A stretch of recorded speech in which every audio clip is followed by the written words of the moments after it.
ദൈവനാമത്തിന് മഹത്വം ഉണ്ടായിരിക്കട്ടെ. യേശുക്രിസ്തുവിന്റെ പുതിയ നിയമ രക്ഷയുടെ ഉപദേശം എന്ന വാട്സപ്പ് ഗ്രൂപ്പിൽ നിത്യജീവന്റെ മൊഴികൾ എന്ന വചന പരമ്പരയിൽ അടിയന് വന്ന് പ്രസംഗിക്കുവാൻ ദൈവം ഇടയാക്കിയ കൃപയ്ക്കായി നന്ദിയോടെ സ്തുതിക്കുന്നു. ഇതിന് അവസരം തന്ന എല്ലാ അഭിമാന്മാരോടുമുള്ള നന്ദിയെ തരണത്തിൽ അറിയിക്കുന്നു. അതുപോലെ ഞങ്ങളെ ഫേസ്ബുക്കിലും യൂട്യൂബിലും വാട്സപ്പിലും ശ്രദ്ധിക്കുന്ന എല്ലാ ദൈവമക്കളെയും ദൈവനാമത്തിൽ വന്ദനം ചെയ്യുന്നു. നമ്മള് യേശു കർത്താവിന്റെ വരവിനെ കുറിച്ചുള്ള സംഭവങ്ങൾ പ്രധാനമായും സഭകളെ കുറിച്ച് നമ്മൾ പ്രധാനമായും ചിന്തിച്ചുകൊണ്ടിരിക്കുകയായിരുന്നു അല്ലെ. രക്ഷിക്കപ്പെട്ടവരുടെ കൂട്ടത്തെയാണ് സഭ എന്ന് വിളിച്ചത് അല്ലെ.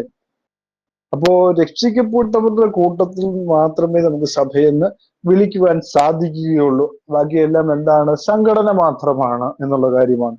ഇപ്പൊ നമ്മുടെ ഭൂമിയിലേക്ക് നമ്മൾ നോക്കുമ്പോൾ കത്തോലിക്ക മുതൽ പെന്തിക്കോസ് വരെയുള്ളതെല്ലാം എന്താണ്? സംഘടനകൾ മാത്രമാണ് അല്ലെ. ആ സംഘടനകളിൽ നമ്മൾ നിൽക്കുമ്പോൾ തന്നെ നമുക്ക് മനസ്സിലാക്കാൻ കഴിയുന്നതൊന്നും സഭയല്ല. അപ്പോ നമ്മൾ മനസ്സിലാക്കണം, പ്രധാനമായ കാര്യം എന്ന് പറയുമ്പോൾ കർത്താവിന്റെ മണവാട്ടി ഇവരൊന്നുമല്ല, ഇത് വെറും സംഘടനകൾ മാത്രമാണ് എന്നുള്ള കാര്യം നമ്മൾ മറന്നുപോയ ചിത്രണത്തിൽ അത് ഓർമ്മിപ്പിക്കുകയാണ് അല്ലെ. വെളിപ്പാട് പുസ്തകം 3-ാം അധ്യായം 7-ാം വാക്യത്തില് നമ്മൾ ഇനി അടുത്ത സഭയെ കുറിച്ച് പഠിക്കുകയാണ്. ഓരോ സഭകൾക്കും ഓരോ പ്രശ്നങ്ങൾ നമ്മൾ കണ്ടു അല്ലെ. അതെല്ലാം എന്താണ്? രക്ഷിക്കപ്പെട്ടവരുടെ കൂട്ടത്തെയാണ് സഭ എന്ന് വിളിച്ചത്. അതിന് പുറത്തു നിൽക്കുന്നവരെ സഭ എന്ന് വിളിച്ചിട്ടില്ല, ഒന്നും വിളിച്ചതായിട്ട് രേഖപ്പെടുത്തിയിട്ടില്ല എന്നുള്ളതാണ് സത്യം എന്ന് പറയുന്നത്. അവരിലെ നാശത്തിന്റെ വാതിലിലേക്ക് പോകുന്നവരെന്ന് കർത്താവ് യേശുക്രിസ്തു പറഞ്ഞതുപോലെ ആ ഒരു ഘട്ടത്തിലേക്ക് പോയിക്കൊണ്ടിരിക്കുന്നു. അതിൽ നിന്ന് മനസ്സാന്തരപ്പെട്ടു വന്ന് രക്ഷിക്കപ്പെട്ട് സ്നാനപ്പെട്ട് കർത്താവ് യേശുക്രിസ്തുവിന്റെ നാമത്തിൽ സ്നാനപ്പെടുന്നവരാണ് കർത്താവ് സഭയോട് ചേർക്കത്തുള്ളൂ. അല്ലാത്തവരെ കർത്താവ് ചേർക്കത്തില്ല എന്നുള്ളതാണ് പ്രധാനമായ സത്യം എന്ന് പറയുന്നത്. നിർബന്ധമില്ല.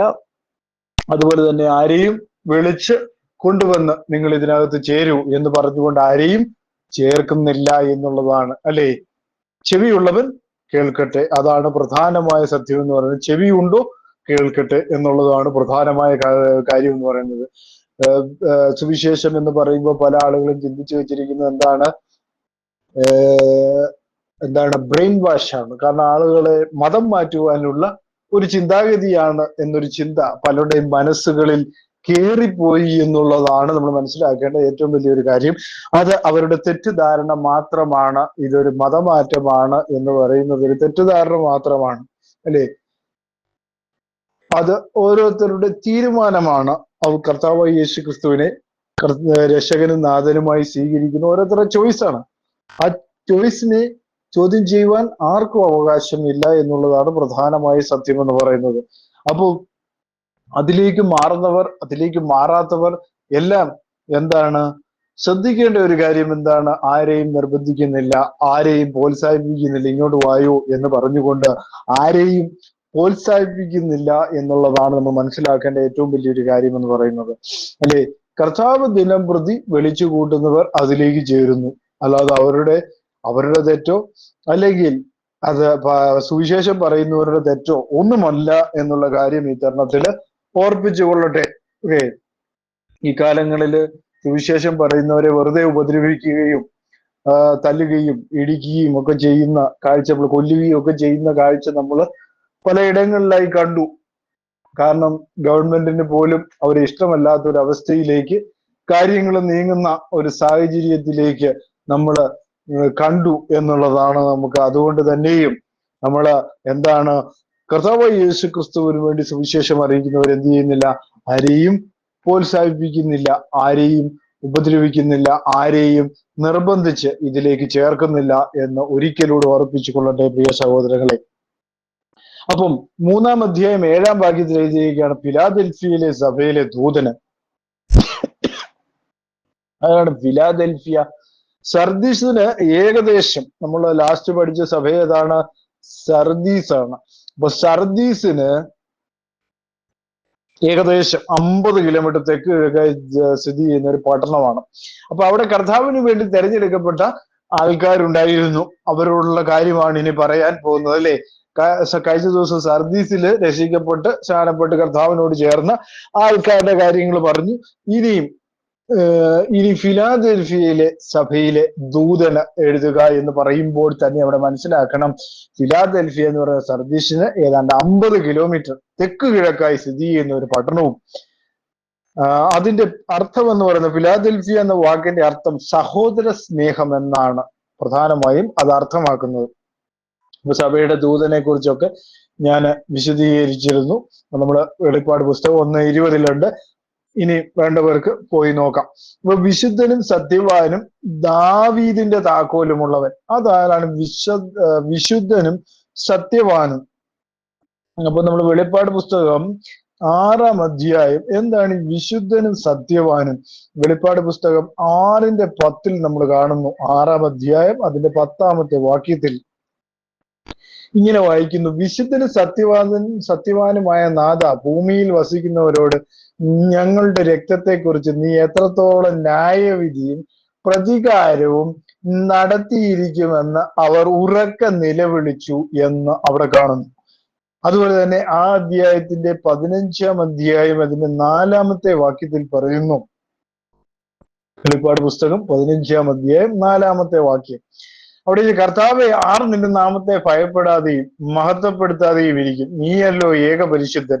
നിന്റെ ന്യായവിധികൾ വിളങ്ങിയിരിക്കുന്നതിനാൽ സകല ജാതികളും വന്ന് തിരുസന്നിധിയിൽ നമസ്കരിക്കും. അവിടെ ശ്രദ്ധിക്കേണ്ട ഒരു പോയിന്റ്, ഏക പരിശുദ്ധൻ. അപ്പൊ ഏക പരിശുദ്ധനേ ഉള്ളൂ, അല്ലയോ? യെശയ്യാവിന്റെ പുസ്തകത്തിൽ സെറാഫുകൾ 3 പ്രാവശ്യം അവിടെ പരിശുദ്ധൻ പരിശുദ്ധൻ എന്ന് പറഞ്ഞ പല ആളുകളും പല തൃത്വക്കാരും വിചാരിച്ചു വെച്ചിരിക്കുന്ന 3 പേരെ ഉദ്ദേശിച്ചാണ് 3 പരിശുദ്ധന്മാരാണെന്ന്. പക്ഷെ വെളിപ്പാട് പുസ്തകം പറയാണ് ഏക പരിശുദ്ധനേ ഉള്ളൂ. വളരെ ശ്രദ്ധിക്കേണ്ട ഒരു പോയിന്റാണ്, ഏക പരിശുദ്ധൻ. ഒരേ ഒരു പരിശുദ്ധനെ നമുക്കുള്ളൂ എന്നുള്ളതാണ്. കർത്താവേ, ആർ നിന്റെ നാമത്തെ ഭയപ്പെടാതെയും മഹത്വപ്പെടുത്താതെയും ഇരിക്കും? നീയല്ലോ ഏക പരിശുദ്ധൻ. നിന്റെ ന്യായവിധികൾ വിളങ്ങുന്നതിനാൽ സകല ജാതികളും വന്ന് തിരുസന്നിധിയിൽ നമസ്കരിക്കുമെന്ന് എഴുതിയിരിക്കുന്നു. അപ്പോ യെശയ്യാവിന്റെ പുസ്തകം നമ്മൾ വായിക്കുമ്പോൾ, യെശയ്യാവിന്റെ പുസ്തകം 1-ാം അധ്യായം അതിന്റെ 4-ാമത്തെ വാക്യത്തിൽ നമ്മൾ കാണുന്നു. യെശയ്യാവിന്റെ പുസ്തകം 1-ാം അധ്യായം അതിന്റെ 4-ാമത്തെ വാക്യം, 1:4. അയ്യോ പാപമുള്ള ജാതി, അകൃത്യഭാരം ചുമക്കുന്ന ജനം, ദുഷ്പ്രവർത്തിക്കാരുടെ സന്തതി, വഷളായി നടക്കുന്ന മക്കൾ, അവർ യഹോവയെ ഉപേക്ഷിച്ച് ഇസ്രായേലിന്റെ പരിശുദ്ധനെ നിരസിച്ച് പുറകോട്ട് മാറിക്കളഞ്ഞിരിക്കുന്നു എന്ന് അവിടെ കാണുന്നു.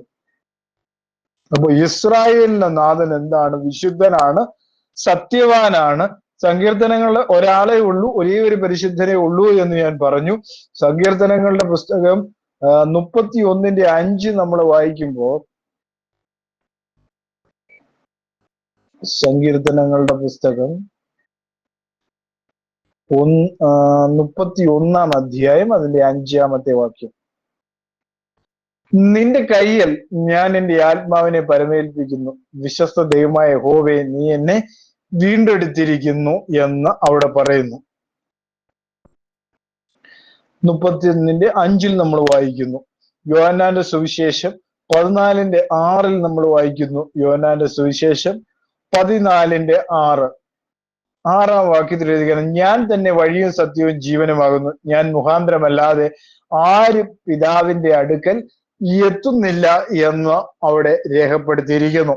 അല്ലെ? വിശുദ്ധനാണ്, സത്യവാനാണ്, ദാവീദിന്റെ താക്കോലുള്ളവൻ. അത് ശ്രദ്ധിക്കണം. ഇനി അടുത്ത പറഞ്ഞിരിക്കുകയാണ്, ദാവീദിന്റെ താക്കോലുള്ളവൻ. ആരാണ് ദാവീദിന്റെ താക്കോലുള്ളവൻ? യെശയ്യാവിന്റെ പുസ്തകം 22-ാം അധ്യായം അതിന്റെ 22-ാമത്തെ വാക്യത്തിൽ നമ്മൾ വായിക്കുന്നു. യെശയ്യാവിന്റെ പുസ്തകം 22-ാം അധ്യായം 22-ാമത്തെ വാക്യത്തിൽ നമ്മൾ വായിക്കുന്നു: ഞാൻ ദാവീദ് ഗൃഹത്തിന്റെ താക്കോൽ അവന്റെ തോളിൽ വെക്കും, അവൻ തുറന്നാൽ ആരും അടയ്ക്കുകയില്ല, അവൻ അടച്ചാൽ ആരും തുറക്കുകയുമില്ല എന്ന് അവിടെ രേഖപ്പെടുത്തിയിരിക്കുന്നു. അപ്പൊ എന്താണ്? ദൈവഭവനത്തിന്റെയും ദൈവരാജ്യത്തിന്റെയും കാര്യസ്ഥൻ യേശുക്രിസ്തു, അതായത് ദൈവം ജഡത്തിൽ വെളിപ്പെട്ട യേശുക്രിസ്തു, ജ്ഞാനം, കൃപ, ആത്മീയവരങ്ങൾ, ശക്തി എന്നിവയുടെ സംഭവശാലയുടെ താക്കോലുള്ള അധികാരമുള്ളവൻ എന്ന് പറയുമ്പോൾ വൃത്തക്കാര് പറയും രണ്ടാമത്തെ ആളാണ് ഈ പറഞ്ഞു വരുന്നതെന്നുള്ള കാര്യം. അല്ല, ദൈവത്തിന്റെ ജഡത്തിലുള്ള വെളിപ്പാടെ ക്രിസ്തു, അല്ലെ? അപ്പം ആ ക്രിസ്തു എന്ന് പറയുമ്പോൾ രണ്ടാമത്തെ വ്യക്തിയല്ല, ആ ദൈവം തന്നെ മനുഷ്യനായി വെളിപ്പെട്ടതാണ് എന്നുള്ള കാര്യം മറന്നു പോകരുത്. അപ്പൊ എന്താണ് താക്കോലുള്ളവനും ആരും അടയ്ക്കാതെ വണ്ണം തുറക്കുകയും ആരും തുറക്കാതെ വണ്ണം അടയ്ക്കുകയും ചെയ്യുന്നവൻ അരുളി ചെയ്യുന്നു, ഞാൻ നിന്റെ പ്രവൃത്തി അറിയുന്നു. എല്ലായിടത്തും ഒരു കാര്യം പറയുന്നുണ്ട്, എന്താണ്? അടയ്ക്കുകയും, അല്ലെ? അതാണ് ദാവീദിന്റെ താക്കോലുള്ളവൻ. ഞാൻ നിന്റെ പ്രവൃത്തി അറിയുന്നു, ഇതാ ഞാൻ നിന്റെ മുമ്പിൽ ഒരു വാതിൽ തുറന്നു വച്ചിരിക്കുന്നു, അല്ലെ? പ്രവൃത്തി അറിയുന്നു, തുറക്കാതെ വണ്ണം അടയ്ക്കുകയും, അല്ലെ? തുറക്കാതെ വണ്ണം അടയ്ക്കുകയും എന്ന് പറയുമ്പോൾ തന്നെ ലോകത്തിൽ എവിടെയോ വാതിലുകൾ തുറക്കുകയും അടയ്ക്കുകയും ചെയ്യുവാൻ അവന് കഴിയും എന്നുള്ളതാണ്. ഏത് വാതിൽ വേണമെങ്കിലും അവൻ തുറക്കുകയും അടയ്ക്കുകയും ചെയ്യുന്നവനാണ് എന്നുള്ള കാര്യമാണ് അവിടെ രേഖപ്പെടുത്തിയിരിക്കുന്നത്. അടുത്ത വാക്യത്തിൽ പറയുകയാണ്, ഞാൻ നിന്റെ പ്രവൃത്തി അറിയുന്നു, അല്ലെ? നമ്മൾ ഇന്നലെ കഴിഞ്ഞ ദിവസം സംസാരിച്ച കാര്യമാണ്. വെളിപ്പാട് പുസ്തകം 2:2 നമ്മളത് വായിച്ചു. എന്തായിരുന്നു രണ്ടാം വാക്യം? 2:2 നമ്മൾ വായിച്ചത്, ഞാൻ നിന്റെ പ്രവൃത്തിയും പ്രയത്നവും സഹിഷ്ണുതയും കൊള്ളരുതാത്തവരെ നിനക്ക് സഹിച്ചുകൂടാതെ അപ്പോസ്തലന്മാരല്ലാതെ എനിക്ക് തങ്ങൾ അപ്പോസ്തലന്മാരെന്ന് പറയുന്നവരെ നീ പരീക്ഷ കള്ളന്മാരെന്ന് കണ്ടു. അതാണ് പ്രവൃത്തി എന്നാണ് അവിടെ രേഖപ്പെടുത്തിയിരിക്കുന്നത്, അല്ലെ? ദൈവത്തിന് വേണ്ടി പോരാടി, കാരണം കള്ള അപ്പോസ്തലന്മാരെ തിരിച്ചറിഞ്ഞു. അപ്പൊ എല്ലാ സഭകളും ഇതെല്ലാം തിരിച്ചറിഞ്ഞിരുന്നു. കാരണം കർത്താവിന്റെ രക്തത്താൽ വീണ്ടെടുക്കപ്പെട്ട ആ സഭകളെല്ലാം തന്നെ, അല്ലെ, രക്ഷിക്കപ്പെട്ടവരുടെ കൂട്ടം എന്ന് പറയുന്ന ആ സഭ എല്ലാം എന്ത് ചെയ്തു? ആ കൊള്ളരുതാത്തവരെല്ലാം എന്ത് ചെയ്തു? അവർ തിരിച്ചറിഞ്ഞു എന്ന് അവിടെ രേഖപ്പെടുത്തിയിരിക്കുന്നു എന്നുള്ളതാണ് പ്രധാനമായ സത്യം എന്ന് പറയുന്നത്.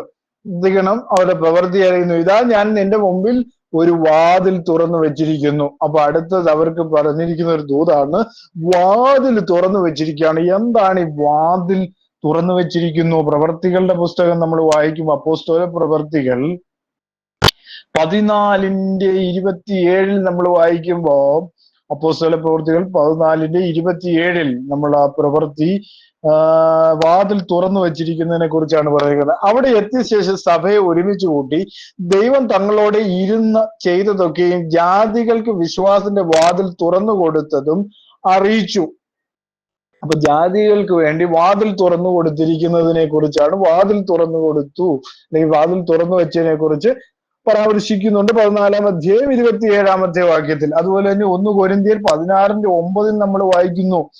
1 കൊരിന്ത്യർ 16:9 നമ്മൾ വായിക്കുന്നു. 16-ാം അധ്യായം 9-ാമത്തെ വാക്യത്തിൽ നമ്മൾ കാണുന്നു, എനിക്ക് വലുതും സഫലവുമായ ഒരു വാതിൽ തുറന്നിരിക്കുന്നു, എതിരാളികൾ പലരുമുണ്ട്. അപ്പോ പൗലോസ് അപ്പോസ്തലൻ ദർശനം കാണുന്നു. എന്താണ് ദർശനം കാണുന്നത്? വലുതും സഫലവുമായ ഒരു വാതിൽ തുറന്നിട്ടുണ്ട്. പക്ഷെ എന്താണ്? എതിരാളികളുണ്ട്. അപ്പൊ എതിരാളികൾ വരുമ്പോൾ നമുക്കെല്ലാം എന്താണ്? ഒരു ഭയമാണ്. അയ്യോ, നമ്മൾ കുറച്ചുകൂടെ കെയർഫുൾ ആയിട്ട് ഇരിക്കണമെന്ന് പറയുമ്പോ പൗലോസ് അപ്പോസ്തലൻ പറയുകയാണ്, എനിക്ക് സഫലവുമായ വാതിൽ തുറന്നിരിക്കുന്നു. അങ്ങനെ ആർക്കെങ്കിലും പറയാൻ നോക്കൂ? എതിരാളികൾ ഒത്തിരി ഉള്ളപ്പം പറയാൻ നോക്കൂ വാതിൽ തുറന്നു കിടക്കുന്നു എന്ന്, അല്ലെ? എനിക്ക് വലുതും സഫലവുമായ ഒരു വാതില് തുറന്നിരിക്കുന്നു, എതിരാളികൾ പലരുമുണ്ട് എന്ന് പറയുമ്പോൾ അദ്ദേഹത്തിന്റെ വെളിപ്പാടിനുള്ള ശക്തിയാണ് അവിടെ കാണിക്കുന്നത്, അല്ലേ? ഇപ്പൊ വാതിൽ തുറന്നു വെച്ചിരിക്കുന്നു, അത് ആർക്കും അടച്ചുകൂടാ, നിനക്ക് അല്പമേ ശക്തിയുള്ളൂ. അപ്പം കാരണം എതിരാളികൾ നിൽപ്പുണ്ടെങ്കിലും കർത്താവ് തുറക്കാൻ പോകുന്ന വാതിലിനെ കുറിച്ച് അവന് ദർശനം ലഭിച്ചിരുന്നു അപ്പോസ്തലന്. എന്ന് പറഞ്ഞതുപോലെ ഈ സഭയ്ക്ക് എന്താണ്?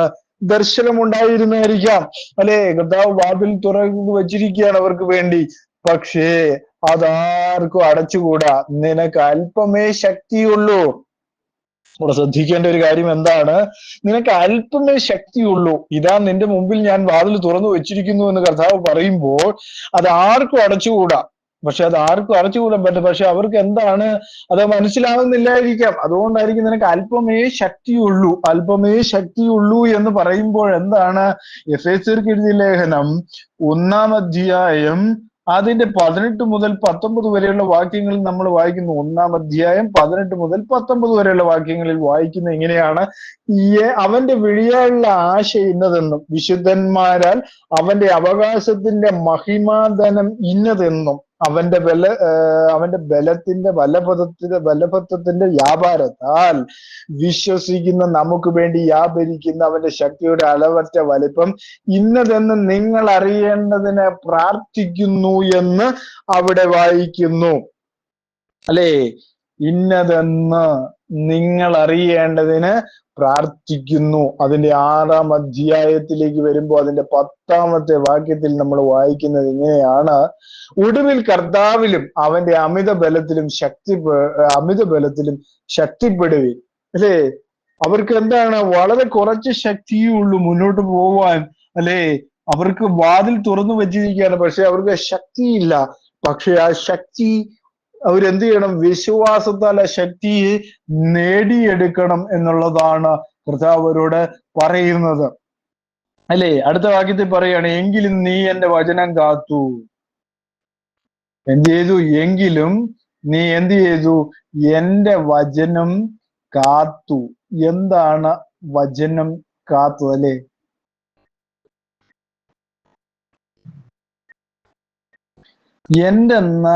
എങ്കിലും എന്റെ വചനം കാത്തു. അല്ലെ? സർദീസിലെ വിശ്വാസികൾ നമ്മൾ ചിന്തിക്കുമ്പോ അവരും കാത്തു എന്നാണ്. സർദീസിലെ വിശ്വാസികളെ കുറിച്ച് നമ്മൾ ആദ്യം തന്നെ നമ്മൾ പഠിച്ചിരുന്നു. അല്ലെ? സർദീസിലെ വിശ്വാസികളും ഇങ്ങനെ തന്നെയായിരുന്നു. എന്തായിരുന്നു അവര്? ആകയാൽ നീ പ്രാപിക്കുകയും കേൾക്കുകയും ചെയ്തത് എങ്ങനെയെന്ന് ഓർത്ത് അത് കാത്തുകൊള്ളുകയും മാനസാന്തരപ്പെടുകയും ചെയ്യുക. നീ ഉണരാതിരുന്നാൽ ഞാൻ കള്ളനെ പോലെ വരും. ഏത് നാഴികയ്ക്ക് നിന്റെ മേൽ വരുമെന്ന് നീ അറിയുകയില്ല. ഇപ്പൊ മാനസാന്തരപ്പെടണം. അതാണ് ഈ ശക്തി കുറഞ്ഞതിന്റെ പ്രധാനമായ കാര്യം. എന്താണ്? അവർക്ക് മാനസാന്തരപ്പെടുന്നില്ല. അതായിരുന്നു അവരുടെ പ്രശ്നം. അല്ലേ? എന്റെ നാമം എന്നിട്ട് നിഷേധിച്ചിട്ടില്ല. അപ്പൊ പല ആളുകൾക്കും ഇന്ന് കർത്താവിന്റെ നാമം നിഷേധിച്ചിട്ട് തൃത്വത്തിന്റെ നാമം സ്വീകരിക്കുന്നതിലാണ് പല ആളുകൾക്കും ഇന്നിഷ്ടം. തൃത്വമാണ് അവരെ സംബന്ധിച്ചിടത്തോളം രക്ഷിക്കുന്നതെന്നാണ് പല ആളുകളും പറയുന്നത്. എന്റെ നാമം നിഷേധിച്ചിട്ടില്ല. ആരുടെ? കർത്താവ് യേശുക്രിസ്തുവിന്റെ നാമമാണ് അവിടെ പറഞ്ഞിരിക്കുന്നത്. യേശുക്രിസ്തുവിന്റെ വചനം മുറുകെ പിടിക്കുന്നവന്റെ നാമത്തെ നിഷേധിക്കാതിരിക്കുന്നതും. അല്ലേ? ഇന്നത്തെ പാസ്റ്റർമാരും ഇന്നത്തെ സഭാതലവന്മാരും ഒക്കെ പഠിപ്പിച്ചു വരുന്ന, അല്ലെ, സംഘടനാ തലവന്മാരില്ല, ഞാൻ ആദ്യം തന്നെ പറഞ്ഞു, സംഘടനകളിലെ തലവന്മാരും പഠിപ്പിക്കുന്ന എന്താ? തൃത്വത്തെ നിഷേധിക്കരുതെന്നാണ് പഠിപ്പിക്കുന്നത്. കർത്താവായ യേശുക്രിസ്തുവിന്റെ നാമത്തെ അല്ല, തൃത്വത്തെ നിഷേധിക്കരുതെന്ന് അവർ പറയുന്നത്. കാരണം യേശുക്രിസ്തുവിന്റെ നാമം എന്ന് പറയുമ്പം അലർജിയാണ്, കളിയാക്കലാണ്, അതിനെ അവമാനിക്കലാണ്, അല്ലാതെ വേറൊന്നും അതിനകത്ത് സംഭവിക്കുന്നില്ല. ഇവിടെ കർത്താവ് അവരോട് പറയുകയാണ്: എന്റെ നാമം നിഷേധിച്ചിട്ടില്ല. എന്റെ നാമം എന്ത് ചെയ്തിട്ടില്ല? നിഷേധിച്ചിട്ടില്ല. അല്ലെ? തൃത്വനാമം എന്നവിടെ എങ്ങാനും പറഞ്ഞിട്ടുണ്ടോ? തൃത്വനാമം അവിടെ നിഷേധിച്ചെന്ന് പറഞ്ഞിട്ടില്ല. അപ്പം ഇവിടെ എന്താണ്? വളരെ വ്യക്തമായിട്ട് നമുക്ക് മനസ്സിലാകും, തൃത്വനാമം എന്ന് പറയുന്നത് തെറ്റാണ്. അല്ലേ?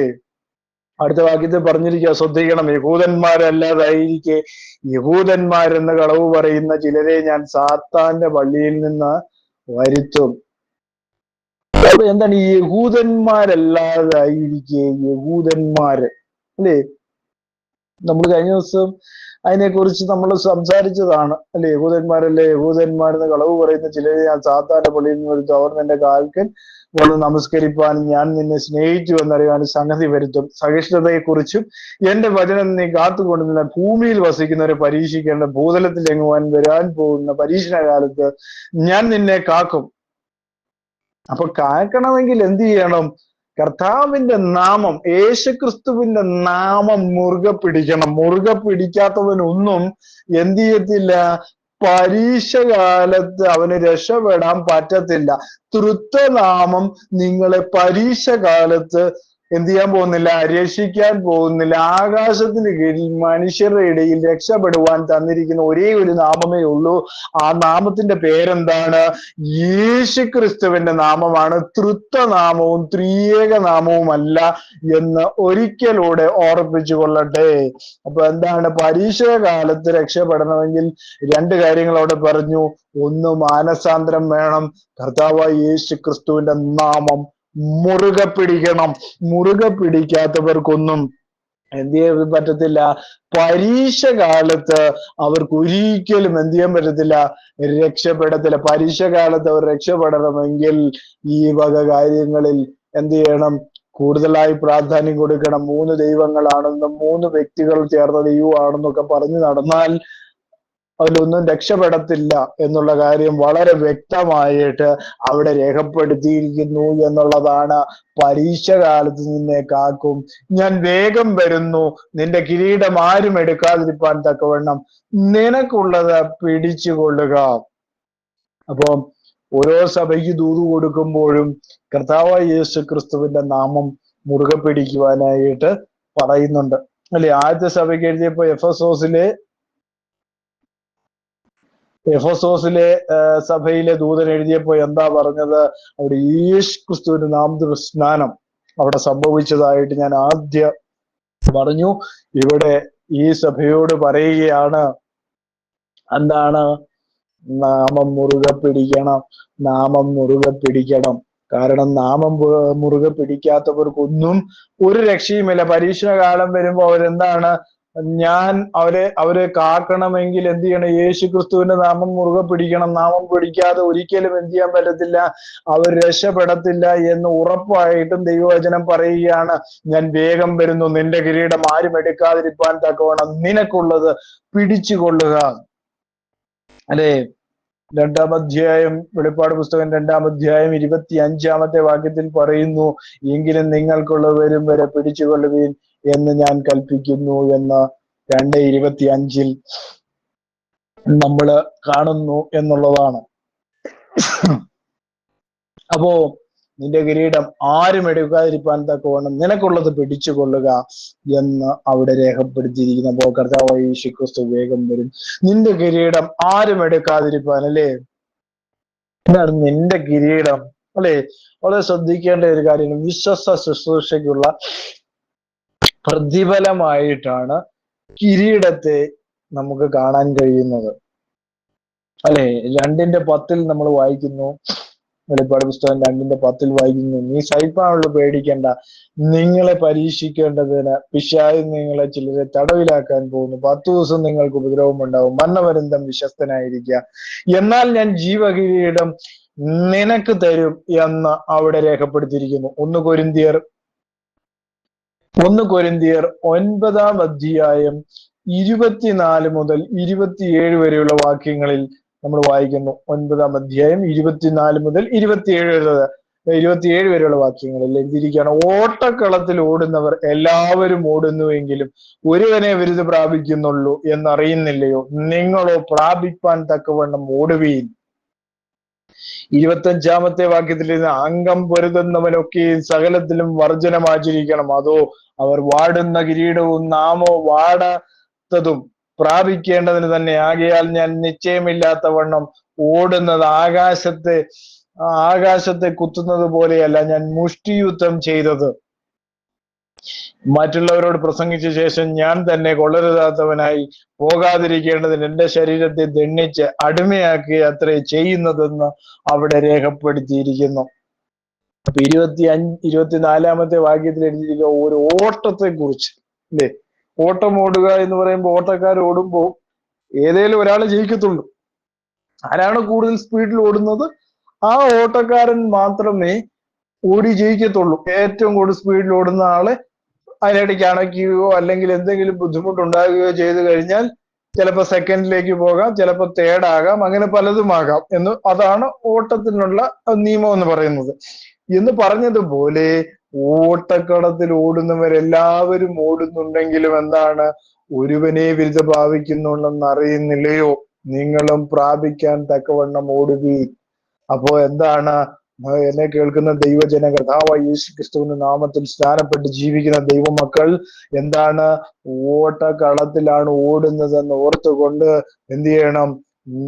നിങ്ങൾ പ്രാപിക്കത്തക്കവണ്ണം ഓടണം. വെറുതെ ഓടിയാ പോരാ, പ്രാപിക്കണം. കർത്താവിൽ നിന്ന് പ്രാപിക്കുവാൻ തയ്യാറാകാൻ വേണ്ടിയാണ് ഓടണം. അതുപോലെ ഓടുവാൻ, അല്ലേ? അതിനിടയ്ക്ക് പൗലോസ് അപ്പോസ്തലൻ മുഷ്ടിയുദ്ധം നടത്തുന്നതായിട്ട് പറയുന്നു, അല്ലേ? മുഷ്ടിയുദ്ധം. അപ്പോ താൻ ദൈവത്തിന്റെ നാമത്തിന് വേണ്ടി, കർത്താവായ യേശു ക്രിസ്തുവിന്റെ നാമത്തിന് വേണ്ടി താൻ സഹിച്ച കഷ്ടങ്ങൾ, അതാണ് മുഷ്ടിയുദ്ധം എന്ന് അവിടെ രേഖപ്പെടുത്തിയിരിക്കുന്നത്. ഫിലിപ്പിയർക്ക് എഴുതിയ ലേഖനം 4-ാം അധ്യായം അതിന്റെ 1-ാമത്തെ വാക്യത്തിൽ നമ്മൾ വായിക്കുന്നു. 1-ാമത്തെ വാക്യത്തിൽ വായിക്കുന്നു, അതുകൊണ്ട് എന്റെ പ്രിയരും വാഞ്ചിതരുമായ സഹോദരന്മാരെ, എന്റെ സന്തോഷവും കിരീടവുമായുള്ളവരെ, ഇങ്ങനെ കർത്താവിൽ നിലനിൽപ്പീൻ പ്രിയമുള്ളവരെ. അപ്പൊ എന്താണ്? പ്രാപിക്കണം, അതിനുവേണ്ടി ഓടണം.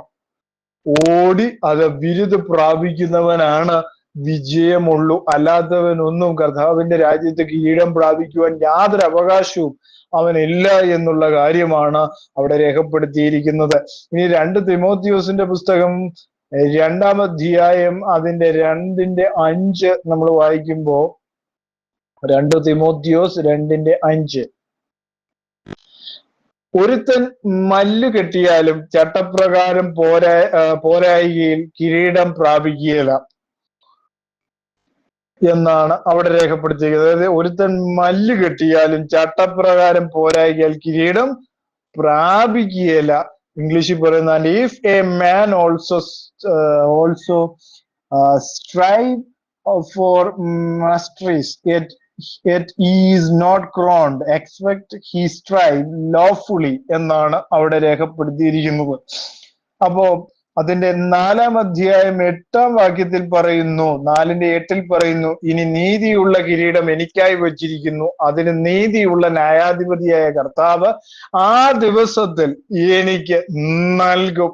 എനിക്ക് മാത്രമല്ല, അവന്റെ പ്രത്യക്ഷതയിൽ പ്രിയം വച്ച ഏവർക്കും കൂടെ എന്ന് അവിടെ രേഖപ്പെടുത്തിയിരിക്കുന്നു. വളരെ ശ്രദ്ധിക്കണം. പൗലോസ് അപ്പോസ്തലൻ ജയിലിൽ കിടക്കുമ്പോൾ എഴുതിയിരിക്കുകയാണ്, അല്ലെ? 2 തിമോത്തി 4-7 പറയുന്നു, ഞാൻ നല്ല പോർ പൊരുതു, ഓട്ടം തികച്ചു, വിശ്വാസം കാത്തു, അല്ലേ?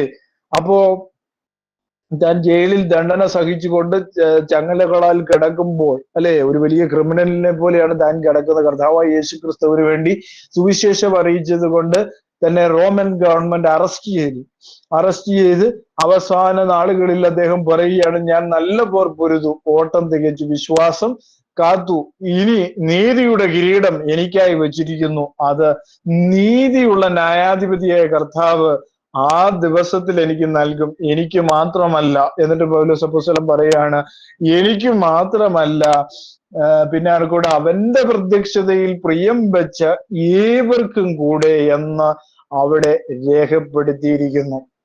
അപ്പോ തനിക്ക് ഉത്തമമായ ബോധ്യമുണ്ടായിരുന്നു, തനിക്ക് നീതിയുടെ കിരീടം തനിക്ക് ലഭിക്കുമെന്ന താൻ വെളിപ്പാടിൽ താൻ കാണുന്ന കാഴ്ചയാണ് അവിടെ കാണുവാനായിട്ട് സാധിക്കുന്നു, പ്രിയ സഹോദരങ്ങളെ. അപ്പൊ ഇതിൽ നിന്നെല്ലാം മനസ്സിലാക്കണം, കർത്താവിന്റെ വരവ് ആസന്നമായി ഒരുങ്ങേണ്ടത് നമ്മൾ ഓരോരുത്തരുമാണ്, അല്ലെ? പ്രിയം വെക്കുന്നവരാകണം, അവന്റെ പ്രത്യക്ഷതയിൽ പ്രിയം വെക്കുന്നവർ ആയിത്തീരുവാൻ, അല്ലെ, നമുക്ക് ഇടയാകണം എന്നുള്ളതാണ് നമ്മൾ മനസ്സിലാക്കേണ്ട ഏറ്റവും വലിയ കാര്യം എന്ന് പറയുന്നത്. ഇനി യാക്കോബിന്റെ ലേഖനത്തിൽ നമ്മൾ വായിക്കുന്നു, യാക്കോബ്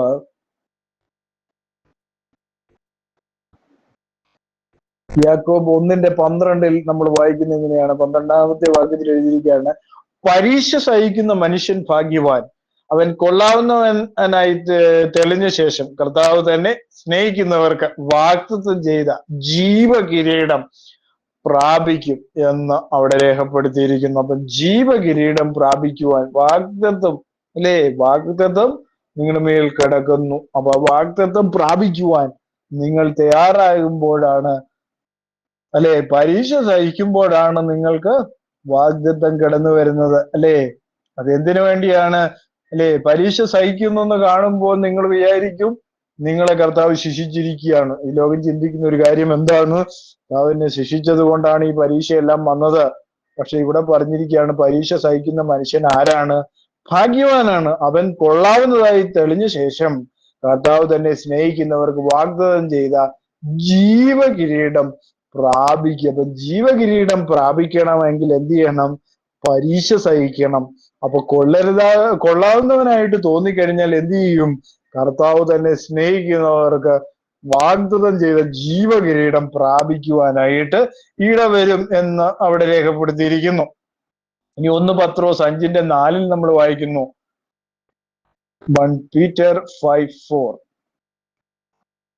5:4 എന്നാൽ ഇടയശ്രേഷ്ഠൻ പ്രത്യക്ഷനാവുമ്പോൾ നിങ്ങൾ തേജസ്സിന്റെ വാടാത്ത കിരീടം പ്രാപിക്കും.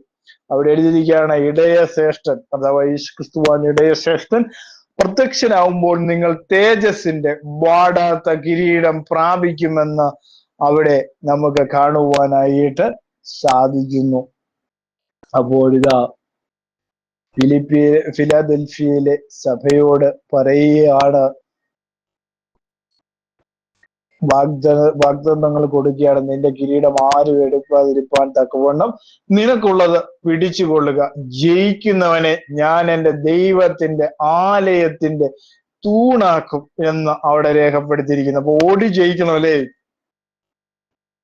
വെളിപ്പാട് പുസ്തകം 2:7 അതാണ് അപ്പോസ്തലനായ പൗലോസ് പറഞ്ഞതുപോലെ, ഓട്ടമുണ്ട്. ആ ഓട്ടം സ്ഥിരതയോടെ ഓടുവാൻ കഴിഞ്ഞാൽ വിജയം പ്രാപിക്കും. അത് 2:7 പറയുന്നു, ജയിക്കുന്നവൻ. അത് ഞാനും വായിക്കുന്നു. ആത്മാവ് സഭകളോട് പറയുന്നത് എന്തെന്നാൽ, ചെവിയുള്ളവൻ കേൾക്കട്ടെ. ജയിക്കുന്നവന് ഞാൻ ദൈവത്തിന്റെ പർദീസയിലുള്ള ജീവവൃക്ഷത്തിന്റെ ഫലം തിന്മാൻ കൊടുക്കുമെന്ന് വെളിപ്പാട് പുസ്തകം 2:7 നമ്മൾ വായിക്കുന്നു അല്ലെ? ജയിക്കുന്നവൻ ഞാൻ എൻ്റെ ദൈവത്തിന്റെ ആലയത്തിൽ ഒരു തൂണാക്കും എന്ന് അവിടെ രേഖപ്പെടുത്തിയിരിക്കുന്നു. അപ്പോ എന്താണ് ഈ തൂണ് അല്ലെ? എഫേസ്യർക്ക് എഴുതിയ ലേഖനം നമ്മൾ വായിക്കുമ്പോ, എഫേസ്യർക്ക് എഴുതിയ ലേഖനം 2:19 മുതൽ 22 വരെയുള്ള വാക്യങ്ങൾ നമ്മൾ വായിക്കുന്നു. ആകയാൽ നിങ്ങൾ ഇനി അന്യന്മാരും പരദേശികളുമല്ല, വിശുദ്ധന്മാരുടെ സഹപൗരന്മാരും ദൈവത്തിന്റെ ഭവനക്കാരും അത്രേ. 20 വാക്യത്തിൽ ക്രിസ്തേശു തന്നെ മൂലക്കല്ലായിരിക്കെ നിങ്ങളെ അപ്പോസ്തലന്മാർ പ്രവാചകന്മാർ എന്ന അടിസ്ഥാനത്തിന്മേൽ പണിതിരിക്കുന്നു. 21 വാക്യത്തിൽ അവനിൽ കെട്ടിടം മുഴുവനും യുക്തമായി ചേർന്ന് കർത്താവിൽ വിശുദ്ധ മന്ദിരമായി വളരുന്നു എന്ന് അവിടെ രേഖപ്പെടുത്തിയിരിക്കുന്നു. 22 വാക്യത്തിൽ അവനിൽ നിങ്ങളെയും ദൈവത്തിന്റെ നിവാസമാകേണ്ടതിന് ആത്മാവിനാൽ ഒന്നിച്ച് പണിതു വരുന്നു. അപ്പൊ ആത്മാവിൽ ഒന്നിച്ച് പണിതു വരുന്ന അവസ്ഥ അവിടെ ഒരു തൂണായിട്ട് അവിടെ എന്ത് ചെയ്യുമെന്ന് പറഞ്ഞ തൂണ് അല്ലെ? ദൈവത്തിന്റെ ആത്മീയ ആലയത്തിലെ തൂണ് ആയിട്ട് എന്താണ്? തൂണാക്കും എന്നാണ് അവിടെ രേഖപ്പെടുത്തിയിരിക്കുന്നത് ജയിക്കുന്നവനെ. അപ്പം അവൻ ഒരിക്കലും അവിടെ നിന്ന് പോവുകയില്ല അല്ലേ? എൻ്റെ ദൈവത്തിന്റെ നാമവും, എന്താണ് എൻ്റെ ദൈവത്തിന്റെ നാമവും? അപ്പൊ ദൈവത്തിന്റെ നാമം ഏതാണ്? കർത്താവായ യേശുക്രിസ്തുവിന്റെ നാമം. അപ്പോ ദൈവത്തിന്റെ നാമവും എന്റെ ദൈവത്തിന്റെ പക്കൽ നിന്ന് സ്വർഗത്തിൽ നിന്ന് തന്നെ ഇറങ്ങി വന്ന എന്താണ്? ദൈവത്തിന്റെ വിശുദ്ധ സ്വഭാവം അവരുടെ മേൽ മുദ്ര ചെയ്യപ്പെട്ടിരിക്കുന്നു. ദൈവത്തിന്റെ ഉടമസ്ഥ അവകാശത്തിന്റെ ഒരു അടയാളമാണ്. ദൈവിക സ്വഭാവമായി പൂർണ്ണമായി പൊരുത്തപ്പെട്ട ഒരു സ്വാഭാവികവുമായിരിക്കും അവർക്ക് ഉണ്ടായിരിക്കുന്നു എന്നുള്ളതാണ് അവിടെ നമുക്ക് കാണുവാനായിട്ട് സാധിക്കുന്നു. അവിടെ എല്ലാം നമ്മൾ ശ്രദ്ധിക്കണം, നാമത്തിന് വളരെയധികം പ്രാധാന്യമുണ്ട്. 3 പേരല്ല, നാമം, ദൈവത്തിന്റെ നാമം അല്ലെ? രക്ഷിക്കുവാനായി അവൻ എടുത്ത നാമം, ആ നാമമാണ് യേശുക്രിസ്തുവിന്റെ നാമം. അപ്പൊ ദൈവത്തിന്റെ നാമവും എൻ്റെ ദൈവത്തിന്റെ പകൽ സ്വർഗത്തിൽ തന്നെ ഇറങ്ങി വരുന്ന പുതിയ യെരുശലേം എന്ന എൻ്റെ ദൈവിക നഗരത്തിന്റെ നാമവും അല്ലേ? നമ്മള് ശോഭയേറെ തിളങ്ങുന്ന മഹത്വവുമാർന്ന സ്വർണ്ണ നഗരത്തിൽ വസിക്കുവാൻ തക്കവണ്ണം എന്താണ്? പൂർണ്ണ യോഗ്യതയുള്ളവരായി ജയിക്കണം. അതാണ് വെളിപ്പാട് പുസ്തകം 21 2 മുതൽ 27 വരെയുള്ള വാക്യങ്ങളിൽ നമുക്കത് കാണുന്നുണ്ട്. പുതിയ നാമവും ഞാൻ അവന്റെ മേൽ എഴുതും. ഒരു പുതിയ നാമം അല്ലേ? 19:12 നമ്മൾ വായിക്കുന്നു, വെളിപ്പാട് പുസ്തകം ആ നാമം, പുതിയ നാമം, വെളിപ്പാട് പുസ്തകം 19:12 നമ്മൾ വായിക്കുന്നു, അവന്റെ കണ്ണ് അഗ്നിജ്വാല, തലയിൽ അനേക രാജ്യമുടികൾ, എഴുതിയിട്ടുള്ള ഒരു നാമം അവനുണ്ട്, അത് അവനല്ലാതെ ആർക്കും അറിഞ്ഞുകൂടാ എന്ന് അവിടെ രേഖപ്പെടുത്തിയിരിക്കുന്നു.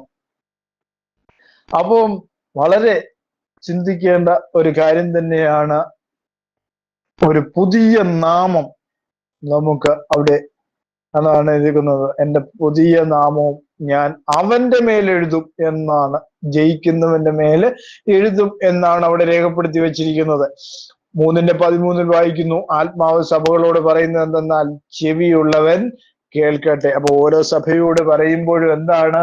ചെവിയുള്ളവൻ കേൾക്കട്ടെ. രക്ഷിക്കപ്പെട്ട് സ്നാനപ്പെട്ടവരോടാണ് ഇത് പറഞ്ഞത്, അല്ലാതെ കർത്താവിന്റെ വചനവുമായി യാതൊരു ബന്ധവുമില്ലാത്ത ആളുകളോടല്ല ഇത് പറഞ്ഞിരിക്കുന്നുള്ള കാര്യം ഒരിക്കൽ കൂടി ഓർപ്പിച്ചു കൊള്ളട്ടെ. അല്ലേ? പല ആളുകളും ചിന്തിച്ചു വെച്ചിരിക്കുന്നത് അങ്ങനെയാണ്, അല്ലേ? സംഘടനകൾ ഉണ്ടെന്ന് പറഞ്ഞാലൊന്നും ആരും സ്വർഗത്തിൽ പോകത്തില്ല. ഞാൻ ഇന്ന സംഘടനയിലാണെന്നൊന്നും കർത്താവ് ചോദിക്കത്തില്ല. ഞാൻ കത്തോലിക്ക മുതൽ ബന്ദിക്കൂസ് വരെയുള്ള സംഘടനകൾ ഉണ്ടായിരുന്നു കർത്താവേ എന്ന് പറഞ്ഞാലൊന്നും അവിടെ സ്വീകാര്യമാകില്ല എന്നുള്ളതാണ് പ്രധാനമായ സത്യം എന്ന് പറയുന്നത്. കർത്താവിന്റെ മുമ്പിൽ ഇതൊന്നും സ്വീകാര്യമാവില്ല. ഞാൻ ആ സംഘടനയിൽ കുറെ കാലം പ്രവർത്തിച്ചിട്ടുണ്ട് എന്ന് പറഞ്ഞാലും ഒന്നും ഒരു കാര്യങ്ങളുമില്ല. കർത്താവായ യേശുക്രിസ്തുവിന്റെ നാമത്തിന് വേണ്ടി നിന്നിട്ടുണ്ടോ, മാനസാന്തരമുണ്ടോ, രക്ഷിക്കപ്പെട്ടിട്ടുണ്ടോ, സ്നാനപ്പെട്ടിട്ടുണ്ടോ, കർത്താവായ യേശുക്രിസ്തുവിന്റെ നാമത്തിൽ സ്നാനപ്പെട്ടിട്ടുണ്ടോ, ഇതുള്ളതാണ്. അവന്റെ നാമത്തിൽ ജീവിച്ചിട്ടുണ്ടോ, അവന് വേണ്ടി പ്രവർത്തിച്ചിട്ടുണ്ടോ, അല്ലെ? അതാണ് നമ്മൾ ആദ്യം തന്നെ വായിച്ചത്, അല്ലെ? ഞാൻ നിന്റെ പ്രവൃത്തി, ആ പ്രവൃത്തിയാണ് കർത്താവ് സൂക്ഷിച്ചു നോക്കുന്നത്. ഞാൻ നിന്റെ പ്രവൃത്തിയും പ്രയത്നവും ഒക്കെ അറിയുന്നു. അപ്പൊ അതാണ് കർത്താവ് ചോദിക്കാനായിട്ട് പോകുന്നത്. ന്യായാസനത്തിന് മുമ്പിൽ നിൽക്കുമ്പോൾ ചോദിക്കുവാൻ പോകുന്ന ചോദ്യം അതായിരിക്കുമെന്ന് ഓർപ്പിച്ചുകൊണ്ട് ഈ ദിവസങ്ങളിൽ ഒരുങ്ങേണ്ടവർ കർത്താവിന് വേണ്ടി ഒരുങ്ങുവാൻ എല്ലാവരെയും ഈ വചനം കൊണ്ട് സഹായിക്കട്ടെ എന്ന് പ്രാർത്ഥിച്ചുകൊണ്ട് എല്ലാവരെയും ദൈവം ധാരാളമായി സമൃദ്ധിയായി അനുഗ്രഹിക്കട്ടെ. ആമേൻ.